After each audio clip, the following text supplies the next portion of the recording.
අයිබෝවන් අද අපි උසස් පෙළ ආර්ථික විද්‍යා විෂය නිර්දේශක දාන නිෂ්පාදන හැකියා මායිම් වක්‍ර මේ වීඩියෝ පටය මගින් සරලව සාකච්ඡා කරමු. නිෂ්පාදන හැකියා මායිම් වක්‍ර සම්බන්ධයේදී අපි සලකා බලන්නේ කල්පිත ආර්ථිකයක්, උපකල්පිත ආර්ථිකයක්. ඒ කියන්නේ ප්‍රායෝගික ආර්ථිකය හා සම්බන්ධ සමස්ත නිෂ්පාදන හැකියාව ගැනීම ප්‍රායෝගිකව අපහසු කාර්යයක් නිසා අපි මනන් කල්පිත අපි මවාගත්ත සෙල්ලම් ආර්ථිකයක් මවාගෙන ඒ හා සම්බන්ධ නිෂ්පාදන හැකියාවයි වගේ තමයි අපි නිර්මාණය කිරීමක් කරන්නේ.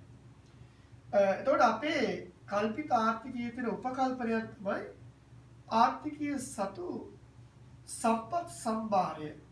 සම්පත් සම්භාරය නිශ්චිතයි, ස්ථාවරයි. ඒක වෙනස් වෙන්නේ නැහැ. ඊළඟට ඒ සම්පත් ටික දාලා හරියටම මේ ආර්ථිකය හදන්නේ භාණ්ඩ වර්ග දෙකක් පමණක් කියන උපකල්පනය කරනවා. ඒතර සම්පත් සම්භාරය ස්ථාවරයි, හදන්නේ භාණ්ඩ වර්ග දෙකක් පමණයි. ඊළඟට ඒ භාණ්ඩ නිෂ්පාදනයේදී සියලුම සම්පත් භාවිත කරනවා. පූර්ණ සේවා නියුක්තියක් තියෙනවා කියලා අපි උපකල්පනය කරනවා. ඊළඟට සම්පත් ටික දාලා මේ භාණ්ඩ නිෂ්පාදනය කරනකොට හොරට හදන්න බෑ. උපරිම කාර්යක්ෂමතාවයකින් යුතුව ඒ භාණ්ඩ නිෂ්පාදනය වෙන බව අපි උපකල්පනය කරනවා. ඊළඟට සම්පත් ටික දාලා මේ භාණ්ඩ වර්ග දෙක හදනකොට භාවිතා කරන නිෂ්පාදන තාක්ෂණීය ශිල්ප ක්‍රමය. නිෂ්පාදන තාක්ෂණය නොවෙනස්ව පවතින්නේ යයි අපි උපකල්පනය කරනවා. ඊළඟට මේ යම් නිශ්චිත අවස්ථාවක් හා සම්බන්ධයි කියලා උපකල්පනය කරනවා. මොකද සම්පත් සම්භාරය වෙනස් වෙනත් එක මේක වෙනස් වෙනවා. ඔය කියන උපකල්පනයන් වලට යටත් මේ සියලුම සම්පත් ටික දාලා මේ ආර්ථිකය x හා y භාණ්ඩ දෙක නිපදුවොත් ඒ නිපදවිය හැකි විකල්ප නිෂ්පාදන සංයෝග අවස්ථා හඳුනා ගැනීමක් අපි කරනවා. මේ සම්පත් ටික ඔක්කොම දාලා y හදුවොත් අපිට y හදන්න පුළුවන් ඒකක 10යි කියලා. දැන් සියලුම සම්පත් ටික දාලා y හදුවොත් ඒකක 10ක් නම් හදන්නේ x කියන්නේ බිත්වා. ඒ සියලුම සම්පත් y හදන්න දාපුවාම x හදන්න සම්පත් නෑ. මේ ආර්ථිකයට කරන වඩා කරන්න පුළුවන් එක නිෂ්පාදන හැකියාවක් කෙරුවාවක්. එහෙම නැත්නම් එක්කෝ අපි හිතමු මේ සම්පත් වලින් කොටසක් මේ ටික x නිෂ්පාදනය දාලා x එකක් හැදුවා කියලා. හැබැයි එතකොට ඉතුරු සම්පත් ටික තමයි දාන්න වෙන්නේ y හදන්න. y නිෂ්පාදනයේ පෙරට වඩා අඩු වෙනවා. මේ ආර්ථිකයට කරන්න පුළුවන් තවත් නිෂ්පාදන අවස්ථාවක්. එක්කෝ මෙහෙම එක්කෝ මෙහෙම. එහෙමත් නැත්නම් අපි හිතමු තව ටිකක් වැඩිපුර x හදන්න දැම්මොත් අන්න ඉතුරු ටික තමයි y හදන්න දාන්න වෙන්නේ. y හදන ප්‍රමාණය අඩු වෙනවා. තවත් අපි x හදන්න දාන ප්‍රමාණය වැඩි කළොත් x 3ක් වෙද්දී y හදන්න තියෙන සම්පත් ප්‍රමාණය අඩු වෙන නිසා y නිෂ්පාදනය අඩු වෙනවා. අපි තව ටිකක් x හදන්න දැම්මොත් x 4ක් වෙද්දී මෙයා දෙකයි සියලුම සම්පත් ටික අපි x හදන්න දැම්මොත් y බිඳුව. මේ තියෙන්නේ මේ සම්පත් සම්භාරයේ දාලා අර කියන උපකල්පන වලට යටත්ව කරන වණන් කරන්න පුළුවන් කෙරුවා වන් නිෂ්පාදන හැකියාවන්. අන්නේ නිෂ්පාදන හැකියාවන් ටික අපි ප්‍රස්ථාරගත කළොත් මේක භාණ්ඩ වර්ග දෙක එකක් x භාණ්ඩය අනිත් එක y භාණ්ඩය මේ ලක්ෂ ටික අපි ලකුණු ගන්න පුළුවන් x 1 2 3 4 5 වශයෙන් අරගෙන y අක්ෂයත් 2 4 6 8 10 වශයෙන් ගන්න. අර මේ ලක්ෂ ටික ලකුණු කරන්න. x බිඳුවේදී y 10 නේද? මම පහසු ලක්ෂ දෙක ලකුණු ගන්න x 5ේදී y මෙතන.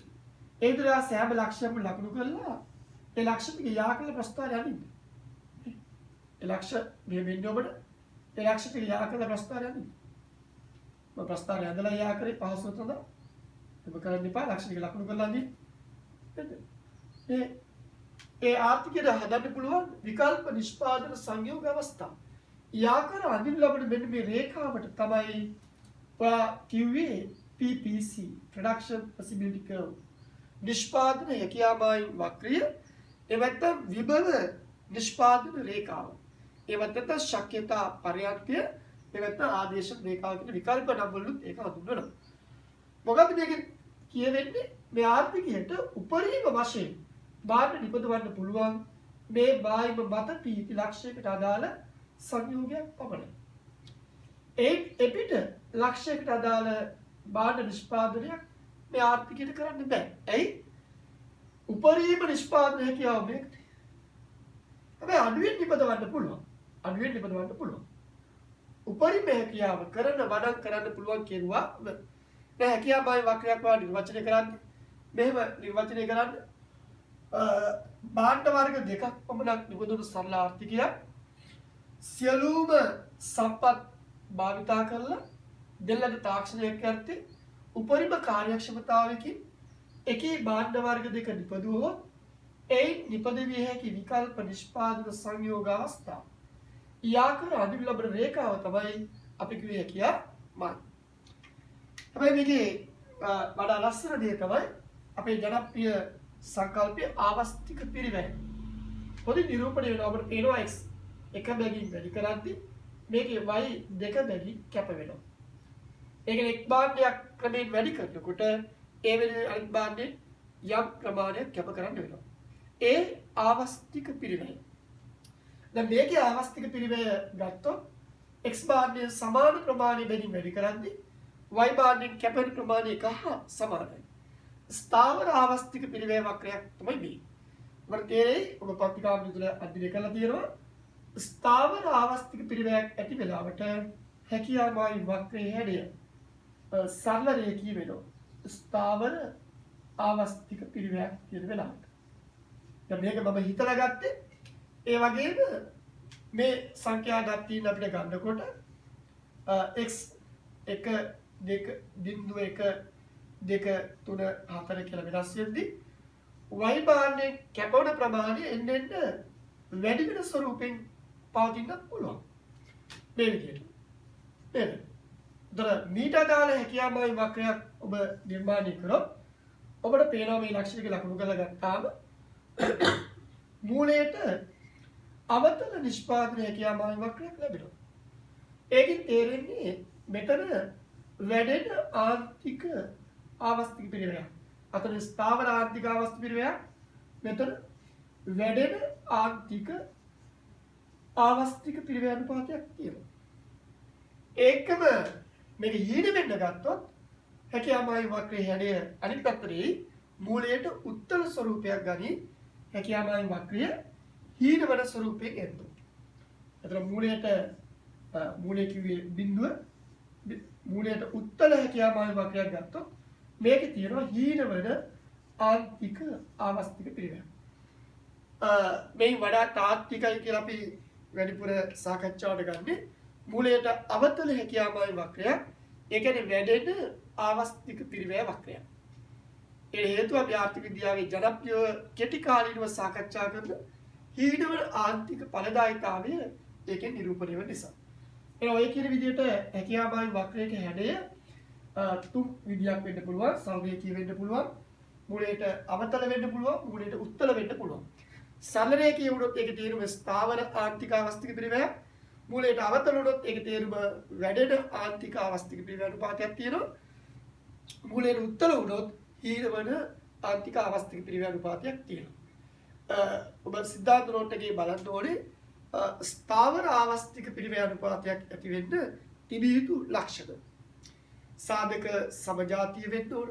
සාධක පූර්ණ ආදේශක වෙන්න ඕන. නේද? ඒ වුණොත් තමයි ස්ථාවර ආවස්තික පිරිවැය අනුපාතයක් ලැබෙන්නේ. හැබැයි ඒක ප්‍රායෝගික නැහැ. උතර මූලයට අවතල හැකියාවයි වක්‍රයක් ලැබෙන්න සාධක සමජාතීය නොවීම සාධක ආදේශක බාණ්ඩ දෙක එකිනෙකට කිට්ටු ආදේශක නොවීම ඊළඟට හීනවන ආර්ථික ඵලදායීතාවය පදනම් වෙනවා මූලයට අවතල හැකියාවයි වක්‍රයක අවතල ස්වරූපයක් ගැනීමට හේතුවක් විදියට. ඒවා ඔබ සිද්ධාන්ත නිබන්ධනයේ පාඩම් කරගන්න අවශ්‍යයි. ස්ථාවර ආවස්තික පිරිවැය අනුපාතයක් ඇතිවීමට හේතු සහ වැඩෙන ආන්තික ආවස්තික පිරිවැය අනුපාතයක් ඇතිවීමට බලපාන හේතු. දැන් අපි බලමු ඔය කියන හැකියාවයි වක්‍රයක් අපි ප්‍රබල උපකල්පන වලට යටත්ව නිර්මාණය කරගත්තේ ඇයි? ඒ උපකල්පනයන් වලට යටත්ව නිර්මාණය කරගත්තේ හැකියාවයි වක්‍රය ඇසුරෙන් අපිට ප්‍රායෝගික ආර්ථික සිද්ධි යම් ප්‍රමාණයකට විග්‍රහ කරන්න පුළුවන්. ඒ කියන්නේ හැකියාවයි වක්‍රවල ප්‍රායෝගික භාවිතය අපි සලකා බලමු. 100%ක්ම නිශ්චිතවම හඳුන්වා දෙන්න බැරි වුණත් දල වශයෙන් ආර්ථිකයේ සිදුවන සිදුවීම් හැකියාවයි වක්‍රය ඇසුරින් විග්‍රහ කරන්න පුළුවන්. උදාහරණයක් ආර්ථිකයක ආයෝජනය ඉහළ යාම හැකියාවයි පෙන්වන්නේ කොහොමද?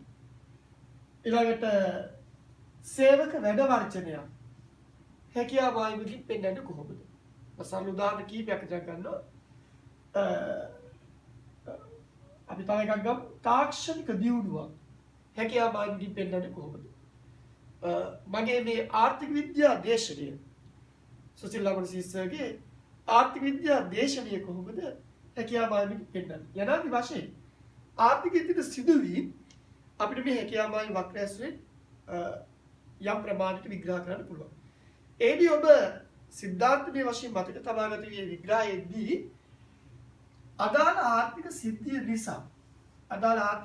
නිසා සම්පත් සම්භාරය අඩු වැඩි වීමක් වෙනවා නම් එවැනි දේ අපි හැකියාවයි නිරූපණය කරන්නේ සම්පත් සම්භාරය වැඩි වීමක් නම් හැකියාවයි වක්‍රය දකුණට විකට් කරලා සම්පත් සම්භාරය අඩු වීමක් නම් හැකියාවයි වක්‍රය වමට විකට් කරනවා. හැබැයි අදාළ ආර්ථික සිද්ධිය සම්පත් සම්භාරය අඩු වැඩි වීමක් නිසා නෙවෙයි පවතින සම්පත් භාවිතය අඩු වැඩි වීමක් සම්පත් උපයෝජනය අඩු වැඩි වීමක් නිසා සිදු වෙන්නේ. එවෙන්නක් අපි පෙන්වන්නේ හැකියාවයි වක්‍රය සමස්ත හැකියාවයි වක්‍රය විකට් කරන්නේ වක්‍රයේ දිගේ හෝ වක්‍රයේ ඇතුළත ලක්ෂ එහා මෙහා විතක් කිරීමකින් තමයි එවැනි සිදුවීමක් අපි පෙන්වන්නේ. මේවා පුළුල්ව පන්ති කාමරය තුළ සාකච්ඡා කරලා තියෙනවා විස්තරාත්මකව. මෙතන ඉක්මනින් කියන්න ඕන නිසා මම කෙටියෙන් එහෙම ගත්තා. බලමු අර මම කිව්ව ආර්ථිකයේ ආයෝජනයේ ඉහළ යාමක් හැකියාවලට පෙන්වන්නේ කොහොමද? එතන ආයෝජනයේ ඉහළ යාමක් හැකියාවලට පෙන්වන්නේ ඔයා x සහ y කියන භාග දෙක අපි ගමු. අපි මූලයට අවතල හැකියාවයි වක්‍රයක් අත ගමු. ආයෝජනයේ ඉහළ යද්දි මොකද වෙන්නේ? අපි හැකියාවයි නිර්මාණය කරේ සම්පත් සම්භාරය ස්ථාවරය කියලා. ආයෝජනය කියන්නේ අලුතින් ප්‍රාග්ධන සම්පාදනය. අලුතින් ප්‍රාග්ධනය සම්පාදනය කරන අපේ උපකරණය කරනවා. ආර්ථිකයේ සම්පත් සම්භාරය ප්‍රසාරණය වෙනවා. ඒතර ආර්ථිකයේ විභව නිෂ්පාදන ශක්තිය එවත හැකියාවයි වැඩි වෙනවා. දැන් සමස්ත හැකියාවයි වක්‍රය දකුණට විතර වෙනවා. මේක P1 වක්‍රය කියලා ගත්තොත් P1 සිට P2 දක්වා වක්‍රය දකුණට විතර වෙනවා. සම්පත් සම්භාරය ඉහළ යාමක් සිදු වෙන ආයෝජනය සමග. මේ ආයෝජනයේ ඉහළ යාමක්. ඊළඟ දෙවෙනි උදාහරණය මම කිව්වේ ආර්ථිකය තුල සේවක වැඩ වර්ජනයක්. සේවක වැඩ වර්ජනයක් අපි කොහොමද පෙන්නන්නේ? සේවක වැඩ වර්ජනයකදී බලන්න මම කිව්ව සිද්ධාන්තය ආර්ථිකයේ සම්පත් සම්භාරයට මුකුත් වෙන්නේ නැහැ. සම්භාරය අඩු වැඩි වෙනවා තමයි හැකියාවයි වක්‍රය වමටම දකුණට යන්නේ. සේවක වැඩ වර්ජනය වෙන්නේ දැනට භාවිතා කර තිබුණු සම්පත් ප්‍රමාණය වැඩ වර්ජනයත් සමගම සම්පත් භාවිතය යන හිටිනවා. ඒකයි සම්පත් උපයෝජනය අඩු වෙනවා. ඒ කියන්නේ දැනට නිෂ්පාදනය කර හිටියේ ආර්ථිකයේ මේ වගේ ලක්ෂයකට අදාළ නිෂ්පාදනයක් නම් මෙතන Q1 නිෂ්පාදනයක් නම් කර හිටියේ. අර සේවක වැඩ වර්ජනයත් සමග සම්පත් උපයෝජනය අඩු වෙන නිසා පවතින නිෂ්පාදනය අඩු වෙනවා. අන්න එතන ලක්ෂ ඇතුළතට විතැන්වීමක් වෙනවා. දැන් එතකොට හැදෙන්නේ Q not භාණ්ඩ ප්‍රමාණය. භාණ්ඩ වර්ග දෙකේම නිෂ්පාදනය අඩු වෙනවා. භාණ්ඩ වර්ග දෙකේම නිෂ්පාදනය අඩු වෙනවා.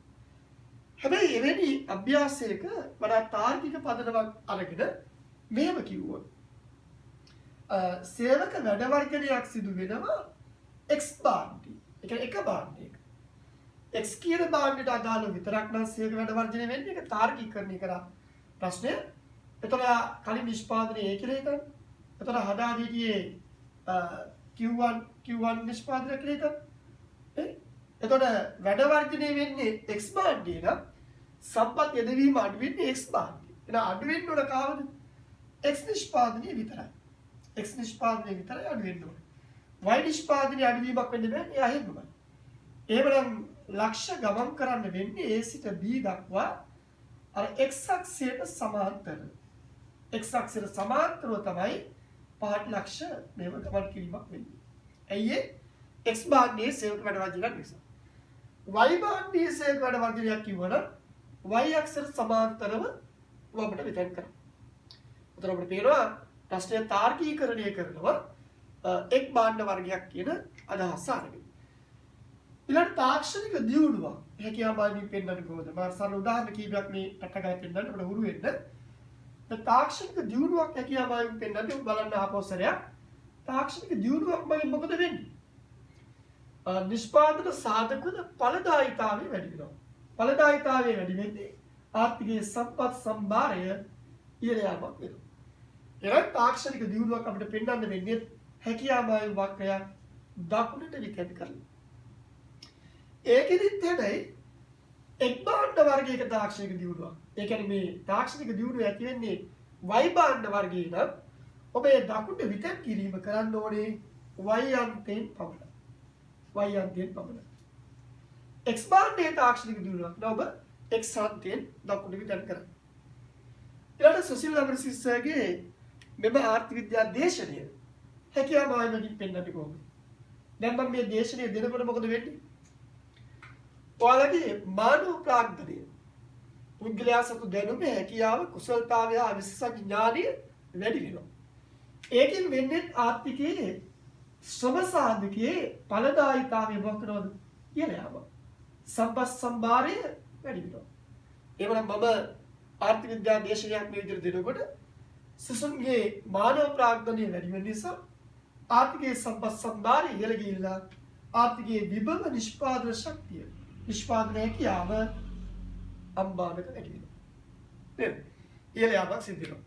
ඔය විදිහට ඔබ හොඳින් තේරුම් ගන්න සරලයි අභ්‍යාසය.